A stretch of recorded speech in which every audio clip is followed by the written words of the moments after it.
This video is going to be a little different than in anything I've ever done. I have only done something similar once or twice, and it was by necessity.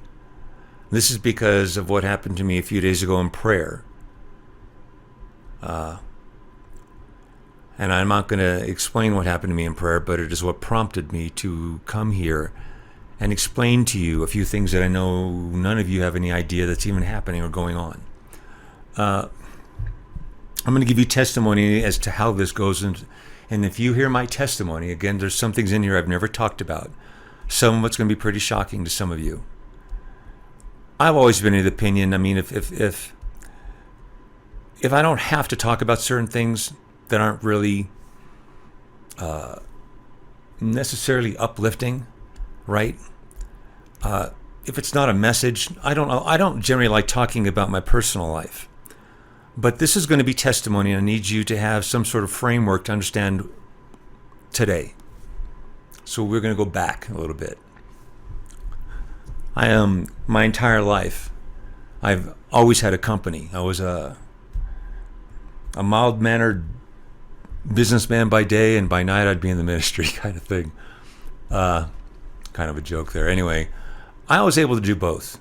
So from about the age of 20, I had my own company. It evolved as time went on, kept morphing into different things, but it always got better as time went on.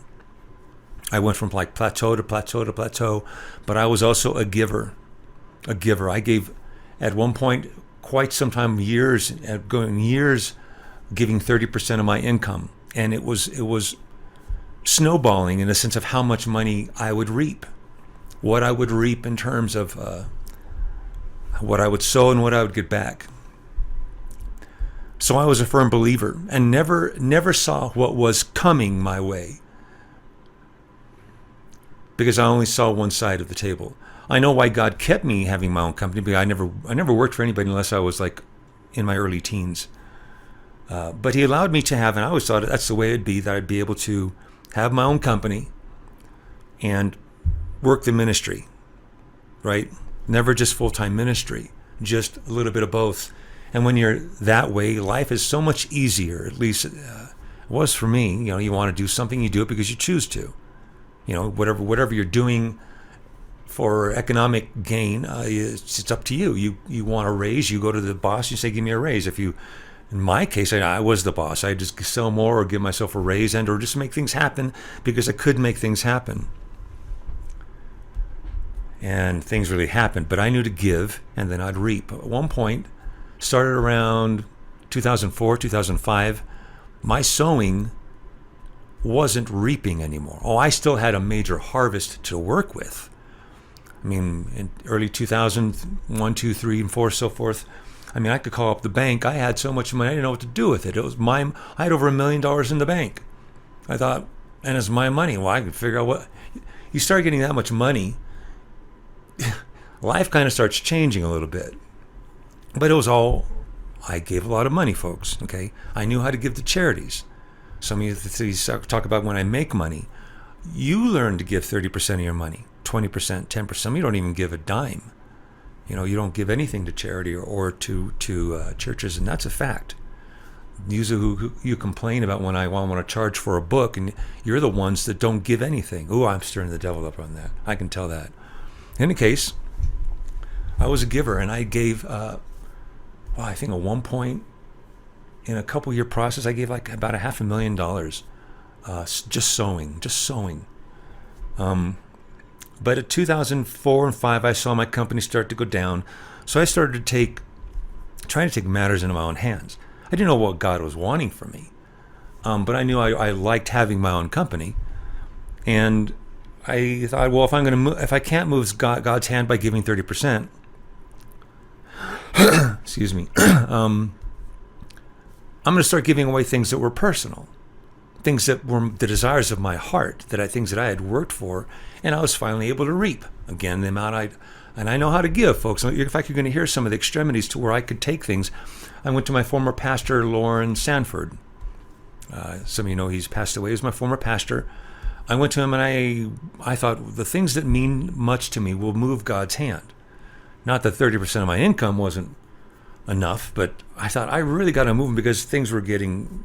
If it kept going the direction it was going, I'd been in trouble. The company would be no more, and I saw it. So I went to Lauren. I said, I'd like to give you my Viper. I had at that time 5 beautiful cars that were my heart's desire, materially heart's desire. Let's get that out there.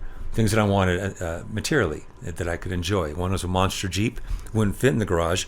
My 4 other cars fit in the garage, and they were a couple Corvettes, a Lamborghini, and a Viper. I told my Lauren, I said, I want to give you my Viper. He goes. He said, I don't know what I'd do with it. I couldn't believe he was responding the way he was. I thought, I'll show you what to do with it. It's the same thing you do with your other car. You drive the thing. He said it to me twice. I'm like, you don't want my Viper? I couldn't believe the guy wouldn't take a Viper. I said, oh, fine. If you don't want it, then sell it. I don't know what to do with it. Okay, fine. I'll sell it. So I sold the Viper for a good chunk, and I got greedy. I said, okay, I'll keep half of it, and I gave the other half to him. And I was really initially just wanting to give the whole thing away. And I thought, well, whatever. And it didn't move God's hand as far as my company was concerned. I thought, okay, well, I got other cars and other things to work with, so I'm starting to give in extremities. I gave away my gold and silver. I will admit I took some of it for myself, but I bought the gold and silver $50,000 worth in 2000 when it was like $250 an ounce. At the time I was giving it away, it had already quadrupled in price. So I was giving a hefty chunk away when I was giving away my gold and silver, the coins. I gave it to a particular ministry, and I'm like, it's hurting. When you give things that you know you want and that you've kind of worked for, this is my goals in life, and then they start giving away, you're going to hurt, folks. You're going to hurt. Your heart's going to go, and it's going to hurt you. But what are you trying to accomplish? I knew I was trying to move God's hand, and I didn't understand what he was working towards.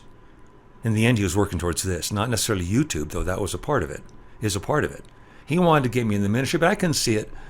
So that didn't move God's hand. I thought, okay, I'll give away one of my Corvettes. Black on black Corvette. It was beautiful. Coupe, top came off, automatic, exactly as I wanted, specified. It was one of the first ones to come out in 05. It was in the, I forget what generation. I think it was a C5. The brand new model of the new body style. Anybody who knows Corvettes knows every 7 years they change the body style. I had to have one. They weren't even on the lot yet, and my car was coming off. That car meant a lot to me. I specified it, designed it, the color and all that stuff. It hurt. Gave it away to a different ministry. Lauren I thought, nah. Lauren's not going to know what to do with it. So I gave it away to another ministry who knew what to do with it. I was on TV all over the place a few years ago, and I had an old Pontiac I bought. And I bought it new, and I drove that Pontiac till I had 130,000 miles on it. And one day I pulled up to my gate out where I live, and I got out to open the gate, and the Lord spoke to me and said, Danny Davis, why are you still driving that Pontiac? And I said, well, God, I'm on this network, and I'm supporting this missionary. And I started telling God all the reasons I was driving my old Pontiac. And the Lord said, if I told you to drive to New York to preach a revival in that car, would you go to New York in that car right now from California? I said, God, you'd have to tell me. Because I said, old Nellie isn't running like she used to. And the Lord said, why don't you ask me for a new car? I said, okay, God. So I thought about that a while. And I got back in my car and closed my gate, got back in my car. And I'm driving down the road in front of my house. I said, okay, God, I want a new Corvette, but I don't want a $1,500 a month car payment on it. I said, if I'm going to have it, I want one that I pay cash for. And the Lord said, okay, ask me for it. I said, I want a new Corvette. And so I'm driving down the road, and about 5 minutes after I told God that, my telephone rang, my cell phone. And it was a man I had pastored 15 years before. Brother Davis, I had to call all over the country to get your phone number. This is Brother so-and-so. You used to be my pastor. And I said, yes, I remember you. He said, the things you taught me made me a millionaire. Amen. I said, wonderful. He said, could my wife and I fly in and spend the day with you in Palm Springs? I said, sure. He said, well, meet us down there tomorrow. We're flying in from Colorado. I said, okay. So they flew in, and they rented me a suite for $600 for a night with a jacuzzi in it. And we just walked around all day and talked about the things of God. He asked me questions. And finally, at the end of the day, we're standing out there by my old Pontiac. And he said, Brother Davis, he said, that's a nice car. He said, but how old is that car? I said, well, it's 10 years old. I said, I bought it new 10 years ago. And he looked at me and he said, don't you think it's about time for a new car? And I said, you know, brother, I said, it's funny you'd say that because God talked to me about that yesterday. Amen. And I said, I told the Lord I want a new Corvette. And he said, that's my favorite car. And he looked at me and he said, I've got a Lamborghini. He said, I've had a Viper. He said, I've got a Range Rover, but I own 2 Corvettes. It's my favorite car. And he looked at his wife. He said, Elizabeth, don't you think we should buy Pastor Davis a new Corvette for Christmas? And she said, yes. And he said, could I buy you a new Corvette for Christmas? I said, I think I'd receive that.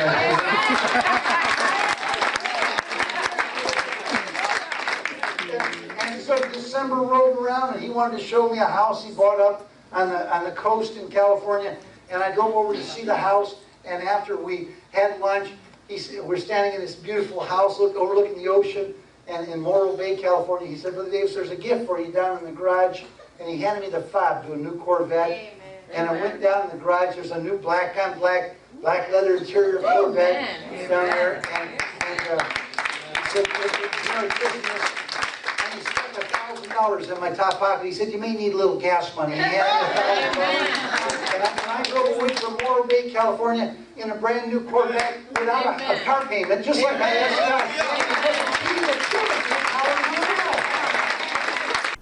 Didn't move God's hand. Okay, I have another Corvette. This one was this car was my pride and joy. I put more into this car, my favorite, more than the Lamborghini, more than my monster truck, which that was fun. So I put about $120,000 extra above the car cost. That's how much it meant to me, and I was well enough to do it. I was giving lots of money, folks, but I was going to extremities of giving, trying to move God's hand, not realizing what was happening. I gave it away. Hurt. My wife cried on the first Corvette. She considered that kind of hers. Maybe that's why I gave it away first. I really don't know. But it bothered us. In the very, very end, when nothing was moving God's hand, I was giving things away like crazy. I had a jet ski, gave it away. When it came time that our house was closing, it was foreclosing, the Morro Bay house. So where I live today now is in what we consider to be a mountain house. Just a getaway. Just there for a vacation every now and then. Go for a couple weeks and then go back to, what was considered to be real life. I lost my foreclosed upon my house in Morro Bay. And so what happened there, I was giving things away. I gave away, in fact, just to be honest with you, I gave away my whole house, the interior of it. I thought, okay, I'm sowing. Start sowing. Give it all away. Anybody who wanted any piece of the house, other than the actual house itself, because the bank was going to keep the house, but all its furniture and everything. And if you think I was giving away junk, that would have been that's farthest from the truth. My TV was the largest they made at the time, $20,000 TV. Gave my TV away. And everything else away. We were left with in the end, this house and a Range Rover. One car. The Range Rover was my wife's. So it was her material thing that she loved. And I'll be honest, and I don't want to get weepy here, because she gets weepy when she talks about the Range Rover. We wound up I told her, because we had it for 10 years from the time we got it, and got it in 2005. I told her that car is going to take us to where we need to go, meaning it will function as long as it's intended to function. When we got here, everything was being taken away to here, folks, which is where we brought the Range Rover to. We were out of the house by 2009, living here since 2010. Since then, only having one car, but not a Range Rover, but it's always only been one car, just the bare necessities of our needs. When I got here, God wasn't telling me what to do. I knew I was supposed to I was given a word that I was going to go through a Job experience. And I have went through a Job experience to the T, even ending with the health issue, like how Job's experience ended with his health. Thankfully, I think I'm on the tail end of the health thing, but I've went through to the T a Job experience of losing everything other than this house and my family and one car. Not complaining about the one car thing, even though this had to do something with me the other night in prayer. I go to God. I don't start talking about my needs, folks. He knows my needs. But what I don't want to explain necessarily, I may hint to it. Anyway, it had to do with my needs, something I don't talk about. But as this year has went, new meanings have happened when it comes to needs. One became a life and death experience, beyond a need. I'll tell you in a minute. But everything when we were here, everything that was material, gone. Any joy thing, gone. My trike that I had, we all know I had a trike. That was gone first year I got here. In fact, I practically just gave it away. I thought it seemed silly for me to just give that thing away, but practically gave it away. I gave it $20,000 for an $80,000 trike. I went to a dealer. I said, can you sell this for me? He says, yeah. What do you want for it? I said, just give me $20K. And he goes, I'll take it. And he took it and more than doubled his money on that. With not explaining everything because some of it gets almost crazy. I mentioned him, I think, in my testimony video. I lost two beautiful Dobermans that we had, 2 dogs. We loved the dogs, and especially Pecos, and they were dead within 6 months of each other. Different people ran them over within 6 months of the other dying. And 2 different people. And one was my brother-in-law who ran the other one over. I never really talked about this stuff, folks, because this is stuff this is kind of personal to me. And I didn't understand why do I have to go through a Job experience. And I went onto YouTube for about 6 months. I told God, if this is really what you want, then you're going to have to make sure it works. That's about it. I'll do whatever you want. I started giving a message away.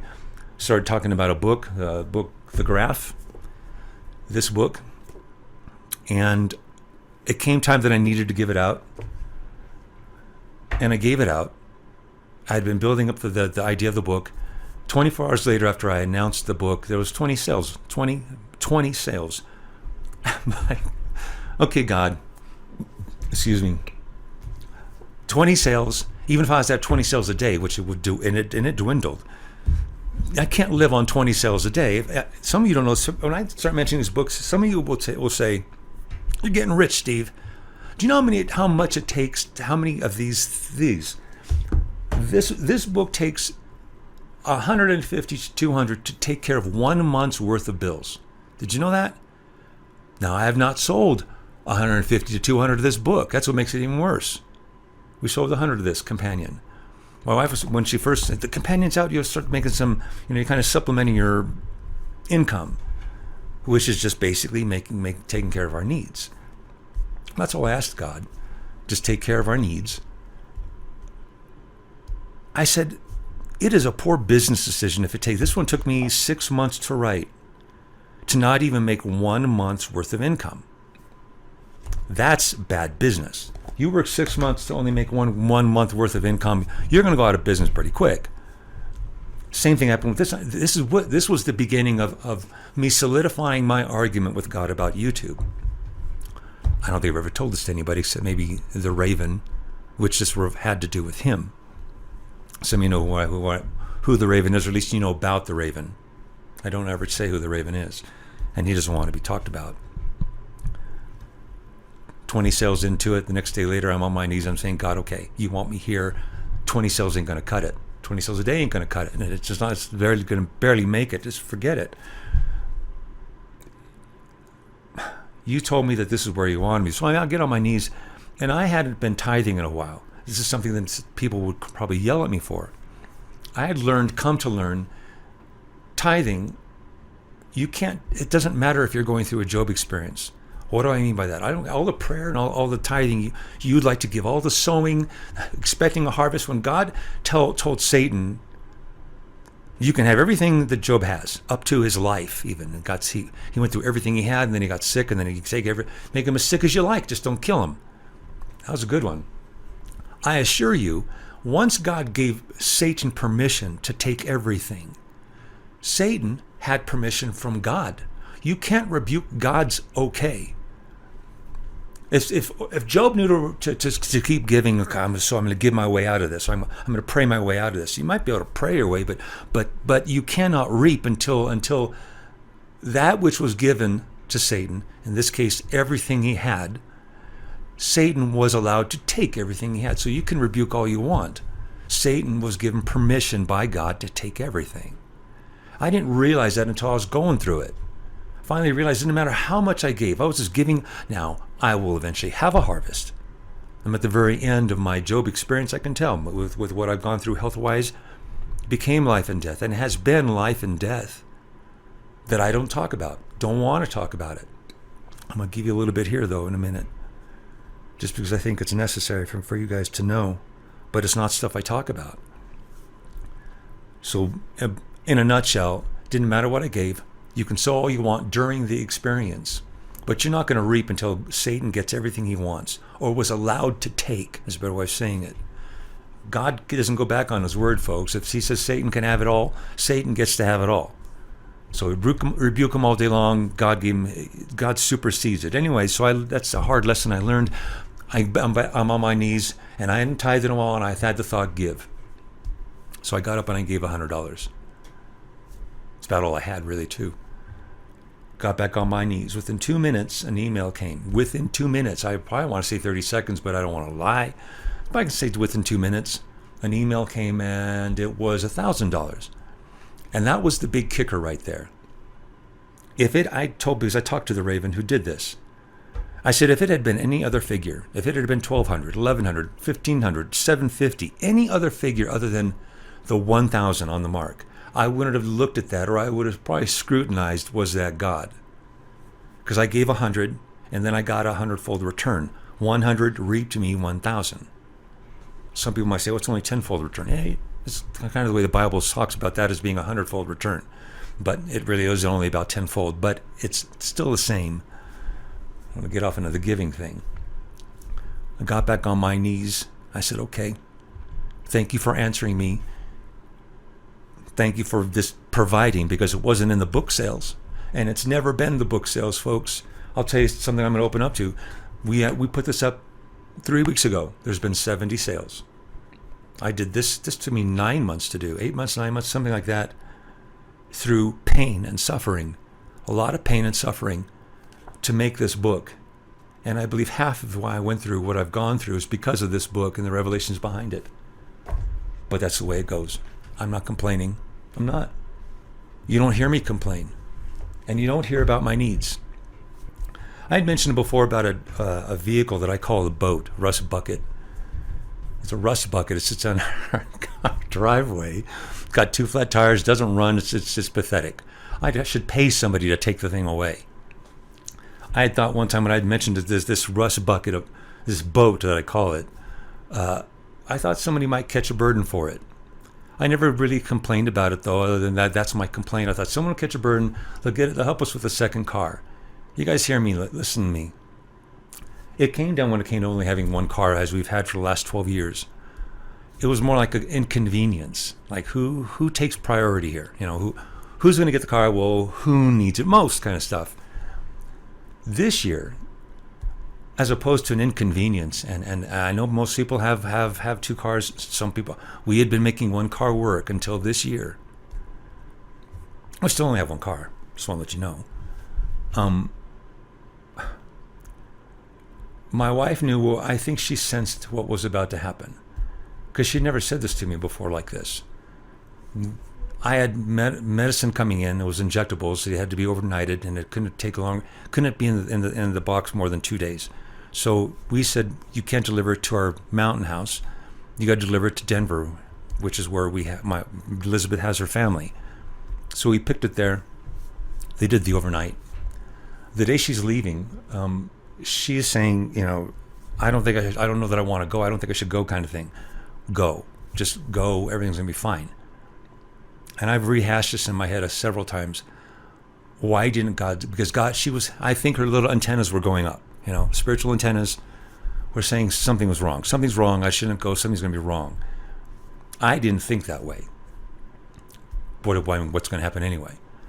Until the next day, I'm in my kitchen and I'm on the floor. And I can't stand up. I can't breathe properly. In fact, my breathing's going so fast that if I had bothered to stress my body anymore, I'd have just been dead. Yeah, there's no exaggeration in any of this, what's going on. My whole chest is in pain. Both my arms are numb. Both of my legs are numb from my calves down. I can't feel my feet. I can't see properly. Lights are going out. And it's kind of it. And I'm there. This is the next day. I thought, okay, well, I guess I need to get a hold of Elizabeth. And as I'm crawling, because I can't stand up, I crawled to the phone. I'm in the kitchen on the floor. Phone's just right around the other side. I get Elizabeth on the phone. I say, I'm having a heart attack. And I knew I was having a heart attack. At least as best I could tell. I've never had a heart attack before, but if it's the pain and the numbness and all this stuff wasn't a heart attack, then what's a heart attack? You know, she's 3 hours away. She can't get to me. She hung up the phone. We don't have. Do you guys have your neighbors' numbers? Your phone number? Elizabeth doesn't have we don't have our neighbors' numbers, but she had 2 numbers in which to call. And the one, they're not there. The second one is there. And Elizabeth manages to get them over to the house. They have an ATV. An ATV. That's really going to get me to the hospital that's like 30, 40 minutes away. That ain't happening. They see me, I'm on the floor, I'm throwing up, and all kinds of crazy things are happening to me. They get an ambulance on the ambulance is out there 1 hour later. 1 hour later. The 2 medics that come in. I've only told one person about this story. Medics come in and they see what's going on. And rather than describe everything that's going on, I'll describe them to you. The one guy's trying to get an IV in me. And he starts here on this wrist and it's going down the arm, and he's hitting, and my veins, according to what I found out later, he said the veins are running away from me.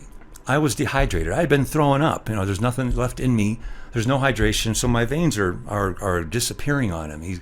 This arm's no good. So he starts working on this arm. He hits his last spot. The guy's shaking. That's what kind of got me. When you get the medics to shake and they're getting scared, then you kind of know, well, this isn't good. How often do you shake? This guy's shaking. He can't even hit it at this time. He managed to hit the vein. The other guy, he's giving me what as he's putting these heart defibrillators on me, says it's a DNR. I know some of you know what do not resuscitate. He's giving me the DNR, which that made me feel a lot better. He goes, do you want me to resuscitate you if you die? He had to ask me that 3 times because I'm in and out. I can't respond properly. Do you want me to resuscitate you if you die? And I had a coherent thought, and then I thought, well, I'd kind of like to go to heaven. But then the other thought, it became a joke that I couldn't even spit out. It was probably one of the best jokes I'd done all year. I said, do you want me to resuscitate? Yes, otherwise my wife will kill me. I didn't get to say, otherwise my wife will kill me, but I'm thinking it, and I thought, that's a good joke. Could lighten everybody up. But anyway, so and this is where his mindset is too. In fact, they are so scared that I'm about to die right then and there that they don't even want to take me to the ambulance. And after an hour and a half, I'm being airlifted out of.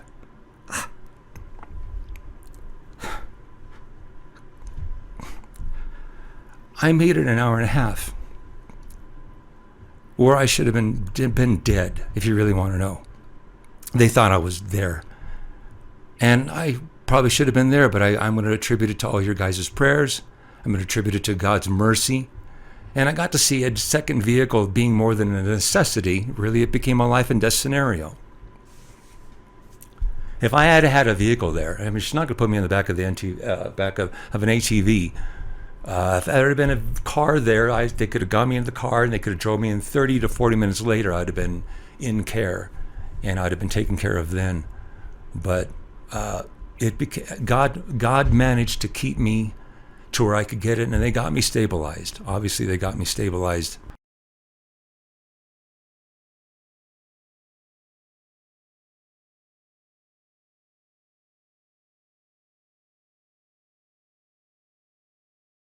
We know that more and more ballots are cast in early voting or by mail in America. We know that many states don't start counting those ballots till after the polls close on November 8th. That means in some cases we won't know the winner of the election for a few days, until a few days after the election.